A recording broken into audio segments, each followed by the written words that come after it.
కానీ నేను కొన్ని అంటే ఈ మధ్యన కొన్ని సంఘటనలు చూశాను. సో వాళ్ళు తిన్నదానికన్నా వాళ్ళ బాయ్ ఫ్రెండ్స్ అంటూ మెయింటైన్ చేసి పెట్టి మోసపోతుంది ఎక్కువ అని విన్నా. సో ఒక ట్రాన్స్జెండర్గా మనం ఇన్ని కష్టాలు పడి ఈ పొజిషన్కి వచ్చేటప్పుడు మీరు సంపాదించింది మీ వరకు అండ్ నెక్స్ట్ వచ్చే వాళ్ళు ఉంటారు కదా, అలాంటి వాళ్ళ కోసం ఖర్చు పెడితే బాగుంది కదా, ఒకరిని నమ్మి పెట్టి మోసపోవాల్సిన అవసరం ఏంటని. ఇప్పుడు నేను నా పేరెంట్స్ నుంచి వదిలేసుకొని వచ్చాను. నేను నా పేరెంట్స్ నన్ను యాక్సెప్ట్ చేయట్లేదు. ఎవరైనా ఒకరు నన్ను కేర్ చేయాలి, నా ఫీలింగ్స్ ఏంటి, నేను అమ్మాయిలా ఉండాలి, నాకు బాయ్ ఫ్రెండ్ కావాలి లేదా నాకు ఒక హస్బెండ్ కావాలి అనే ఫీలింగ్ కాన్సెప్ట్తో మేము ఉంటాం.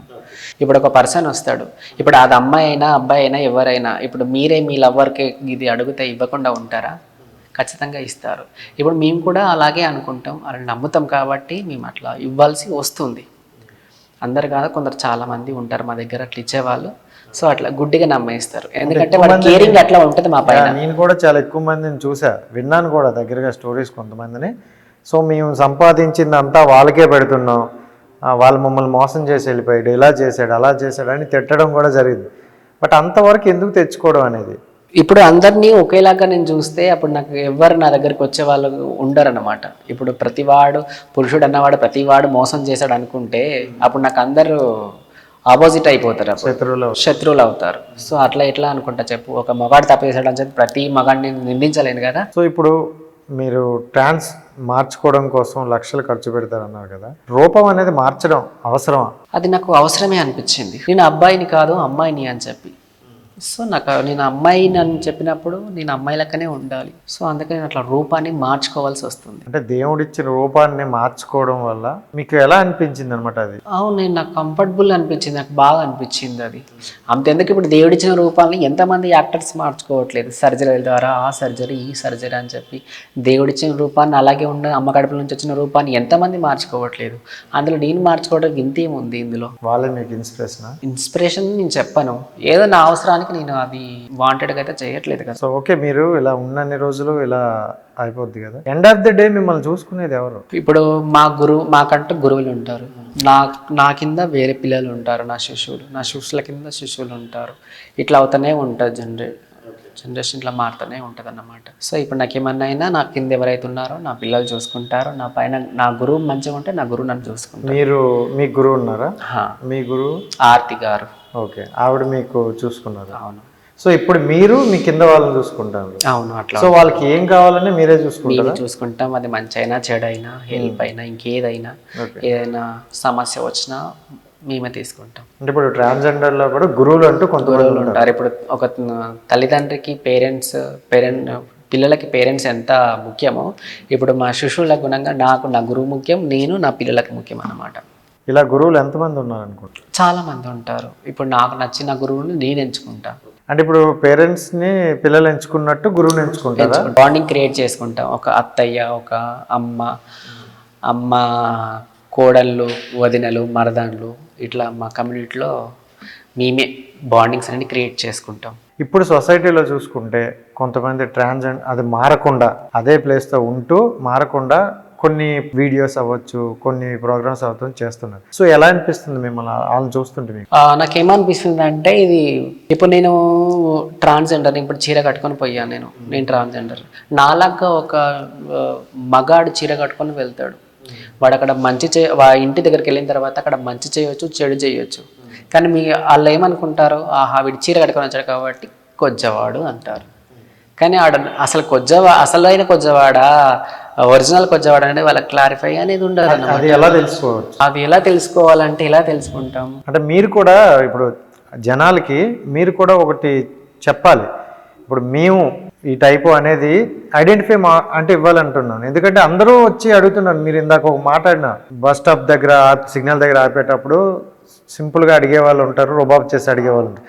అందులో మనకి వేరియేషన్ కనిపిస్తుంది. సో మాకు తెలిసి అందరూ ఒకటే, ఉంటే పెడతారు లేదంటే లేదు. కానీ అలా డిఫరెంట్ అనేది కొంచెం మాకు ఎలా తెలుస్తుంది అని. ఇప్పుడు నకిలీ వాళ్ళు అనేవాళ్ళు ఎవరు కూడా మా అంత రెడీగా అయితే ఉండరు. వాళ్ళ టీషర్ట్ల పైన చీరలు కట్టుకొని పెద్ద పెద్ద బ్యాగ్లు వేసుకొని వస్తారనమాట, సంచులు వేసుకొని వస్తారనమాట.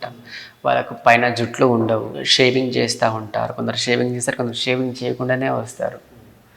వాళ్ళకి బాడీ అంతా హెయిర్ ఉంటుంది. సో ఇట్లా క్యాచ్ చేయొచ్చు మనము. కానీ ఇంకా చీర కట్టుకొని వచ్చాడు కాబట్టి వాడు కొజ్జవాడే, వాడు ఒక దొంగతనం చేసుకుపోయిన గుణంగా కొజ్జ వాళ్ళు వచ్చారు ఇలా చేశారు అని ఒక నిందను మా మీద పడుతుంది. సో అట్లా నేనేమంటున్నాను అంటే ఏదైతే గవర్నమెంట్ ఉందో ఆ గవర్నమెంట్ యాక్షన్ తీసుకోవాలి. మాకంటూ కొన్ని ఐడెంటిఫికేషన్ అనేది ఇవ్వాలి. వీళ్ళు ట్రాన్స్జెండర్ అని చెప్పి ఇస్తే ఎంతో కొంత. ఈ ఐడెంటిఫై కోసం చాలామంది పోరాడుతున్నారు అన్నారు, ఇంక్లూడ్ చంద్రముఖి గారు అవ్వచ్చు, ఇంకోరు అవ్వచ్చు, అండ్ మీరు కూడా.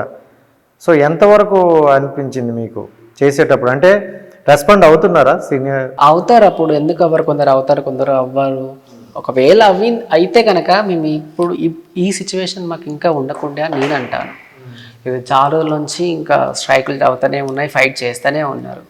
కానీ కంప్లీట్గా సంపూర్ణమైన ఏదైతే ఉందో అది మాకు ఇంకా రావట్లేదు. అండ్ మొన్న ఒక ఇన్సిడెంట్ అయితే నేను విన్నా, అది నాకు కూడా చాలా బాధాకరంగా అనిపించింది. మీలో ఒక అమ్మాయిని ట్రాన్స్జెండర్ని చంపేయడం కూడా ఏదో జరిగింది, ఇలా నమ్మి వెళ్ళాము. సో మీరు ఎప్పుడైనా మీరు వెళ్తున్నప్పుడు అంటే మీకు భయమేదా? ఇలా అంటే వాళ్ళు బుక్ చేసుకుని తీసుకెళ్తారు కదా, సో అలాంటప్పుడు మీకు ఏమైనా భయమేదా? భయం ఏదా అంటే భయపడకుండా కూర్చుంటే మా కడుపు నిండదు. ఇప్పుడు ఖచ్చితంగా వాడు ఇస్తాడనే నమ్ముతా కాబట్టి తనతో నేను వెళ్ళాల్సి వస్తుంది. నమ్మకం లేకపోతే తనతో ఎలా వెళ్తాను నేను? ప్రతి వాడిని అనుమానించుకుంటూ కూర్చుంటే నాకు కడుపు ఎలా నిండుతుంది? సో ఆ ఇన్సిడెంట్ జరిగినప్పుడు ఏమనిపించింది? ఏమనిపిస్తుంది? ఇంకా ఏడుపు వస్తుంది. ఏడు చేసాం. ఏవైతే గవర్నమెంట్ ఉందో యాక్షన్ అనేది తీసుకోలేదు. అదే ఒక అమ్మాయిని చంపేసి ఉంటే ఎంత న్యూస్ అన్నీ ఒక రేంజ్లో అయిపోతుండే అసలు. కానీ ఇప్పుడు ట్రామ్ చనిపోయిందంటే అసలు వాల్యూ లేదన్నమాట. దానికోసం కూడా మీరు ఏదో పోరాడినట్టున్నారు కదా? అదే ఇప్పుడు కేవలం మేమే మా కమ్యూనిటీ మెంబర్సే పోరాడాలి. సమాజంలో మీరు కూడా మనుషులే అన్న మనుషులు ఎక్కడ పోయారు ఆ టైంలో? ఇప్పుడు ఒక దీపిక బోనం, ఆమె కొంచెం బోనం ఎదింది కాబట్టి ఫేమస్ అయింది కాబట్టి ఆమె చనిపోయిన వార్త బయటకు వచ్చేసింది, జనాలకు తెలిసిపోయింది. ఇప్పుడు అలా ఫేమస్ అవ్వకుండా ఏదో భిక్షాటనం చేసుకుంటూ సెక్స్ వర్క్ చేసుకుంటూ చనిపోయిన వాళ్ళు ఇంకెంతమంది ఉంటారు? అది ఎవరైనా కౌంట్ చేస్తున్నారా? కనీసం వాళ్ళ అయ్యో వాళ్ళ ప్రాణాలు పోయినాయని చెప్పి ఏ గవర్నమెంట్ అయినా, ఏ ఎమ్మెల్యే అయినా, ఏ రాజకీయ నాయకులైనా వచ్చి మాకు కనీసం పరామర్శిస్తున్నారా? అది లేదు. ఎందుకంటారు మరి అట్లా? మేము ఇదే భారతదేశంలో పుట్టాము, ఇదే భారతదేశంలో పౌరులం కూడా. ఇప్పుడు ఇవి అనేవి కొన్ని హక్కులు అనేవి మీ మీద ఉన్న వాళ్ళు కూడా అడిగారు, అప్పటి నుండి జరుగుతుంది, మీరు పోరాడుతున్నారు, ఇప్పటికీ ఇంకా రావట్లేదు. తర్వాత వాళ్ళకైనా వస్తాయా?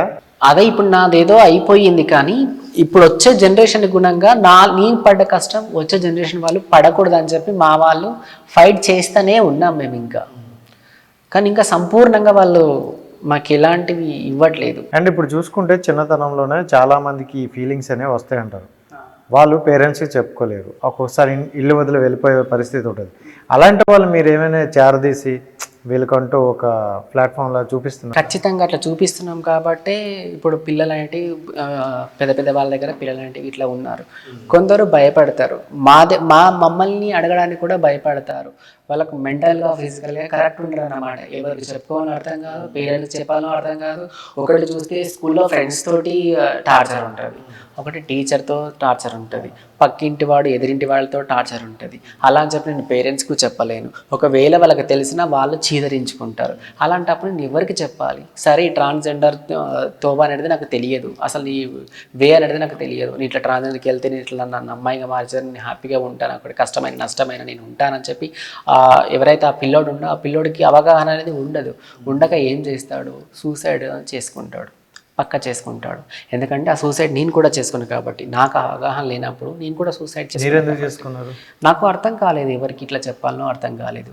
నేను ఇట్లా ట్రాన్స్జెండర్ సూసైడ్ చేసుకునే అంత సిచ్యువేషన్ ఫేస్ చేయాల్సి. అవును, ఖచ్చితంగా. ప్రతి ట్రాన్స్జెండర్ 100 మందిని తీసుకుంటే మినిమం 70 మెంబర్స్ సూసైడ్ చేసుకునే ఉంటారు ఖచ్చితంగా. అది ఎందుకని మాకు అర్థం అవ్వట్లేదు. మేము ఎవరిని దగ్గరికి వెళ్ళాలి, ఎందుకు మాకు ఇలాంటి ఇచ్చాడు, మా పేరెంట్స్కి ఎంత బ్యాడ్ నేమ్ వస్తుంది, మా పరువు ఏమవుతుందనే భయంతో ఎవరికి చెప్పుకోవాలని అర్థం కాక మేము అలా చేసుకోవాల్సి వస్తుంది. మ్యాక్సిమం 70% ప్రతి ఒక్కరు సూసైడ్ చేసిన వాళ్ళే ఉంటారు ఖచ్చితంగా. అలా అయితే కొంతమంది చనిపోయిన వాళ్ళు కూడా ఉంటారు, చాలా మంది చనిపోయిన వాళ్ళు ఉంటారు. ఎవరికి చెప్పుకోవాలో అర్థం కాదు, బలవంతంగా పెళ్లిళ్ళు చేసేస్తుంటారు. ఆ పెళ్లి చేసిన తర్వాత అమ్మాయి పనికిరాడని చెప్పి ఆ అమ్మాయి చెప్తుంది, అప్పుడు వీడిని ఎత్తి పట్టుకోవాల్సి వస్తుంది. పేరెంట్స్ కూడా అవగాహన అనేది లేదన్నమాట. వీళ్ళు ఈ పర్సన్ అని కూడా. అమ్మ నాకు మ్యారేజ్ ఇష్టం లేదంటే ఎందుకు ఇష్టం లేదంటారు, బలవంతం చేసి పెట్టేస్తారు. తర్వాత తీరా చూస్తే అమ్మాయి వీడు పనికిరాడు, వీడు కొజ్జవాడు, చెక్కగాడు అని చెప్పి పేరు పెట్టి న్యూసెన్స్ చేస్తూ ఉంటుంది. అప్పుడు అది తట్టుకోలే గుణంగా ఆ పర్సన్ చనిపోయే సిచ్యువేషన్స్ చాలా ఉన్నాయన్నమాట. సో ఇప్పుడు ఏంటంటే చిన్నతనంలో ఈ ఫీలింగ్స్ వస్తాయి అనేసి అంటారు. చిన్నప్పుడు వచ్చేటప్పుడు దేనికైనా ఒక కౌన్సిలింగ్ అనేది ఉంటుంది. సో అలాంటి కౌన్సిలింగ్ ఇవ్వడం వల్ల వీళ్ళు మారుతారా?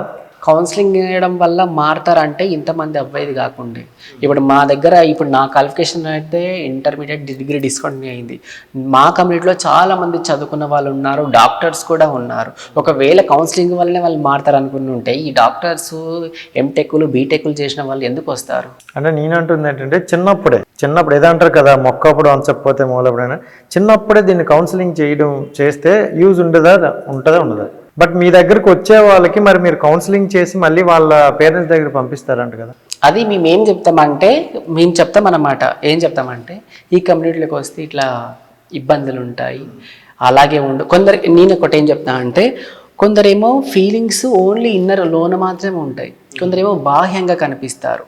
ఇప్పుడు నేను నడుస్తుంటే ఒక అబ్బాయిగా నడిచినట్లే ఉంటుంది, కానీ నా మనసు మాత్రం అమ్మాయి మనస్తత్వం, నాకు అబ్బాయి కావాలనే కోరిక నాది. కొందరికి ఏముంటుందా అంటే అలా కొందరు ఉంటారు. కొందరేమో నేను నడుస్తుంటే అమ్మాయిలా నడిచిపోతుంటారు, నేను మాట్లాడుతుంటే అమ్మాయిల వాయిస్ వస్తూ ఉంటుంది, నేను మాట్లాడుతుంటే అమ్మాయిల చేతులు తిప్పడం వస్తూ ఉంటుంది అన్నమాట. ఇలాంటి వాళ్ళకు చాలా ప్రాబ్లం ఉంటుంది అన్నమాట. సో చుట్టుపక్కల జనాలు ఈజీ గుర్తుపట్టేస్తారు, ఓహో వీడు తేడగాడు, వీడు అలా నడుస్తున్నాడు, వీడు ఇలా మాట్లాడుతున్నాడు అని చెప్పి. అదన్న వాళ్ళకు చాలా ఇబ్బంది అవుతుంది. ఆ టార్చర్ తట్టుకోలేకనే ఈరోజు ఇట్లా ఉన్నమాట నేను. సో ఇప్పుడు మీరు రూపాన్ని అయితే మార్చుకోగలరు, మరి గొంతుని ఎలా మార్చుతారు? అంటే చాలా మంది టెక్నాలజీ చాలా స్పీడ్ అయ్యింది, అంతా రూపాన్ని మార్చిన వాళ్ళు గొంతును మార్చలేరా? గొంతును కూడా దానికి కూడా ఆపరేషనేనా? అటు కూడా ఆపరేషన్. మీరు ఏం చేయించుకోనరా? నేను చేయించుకోలేను, టాప్ అండ్ బాటమ్ ఈ రెండే. మీకు ఆపరేషన్ మీకు ఎంత ఖర్చు అయింది? నాకు 5 lakhs వరకు అయింది. 5 lakhs అవుతుంది. 5 lakhs వరకు అయింది. మరి ఈ 5 lakhs మీరు ఎలా సంపాదించారు? అది ఒక్క రోజుతో కాదు కదా, నేను దాదాపు 5 years కష్టపడ్డాను. ఈ 5 years సంపాదన ఒకసారిగా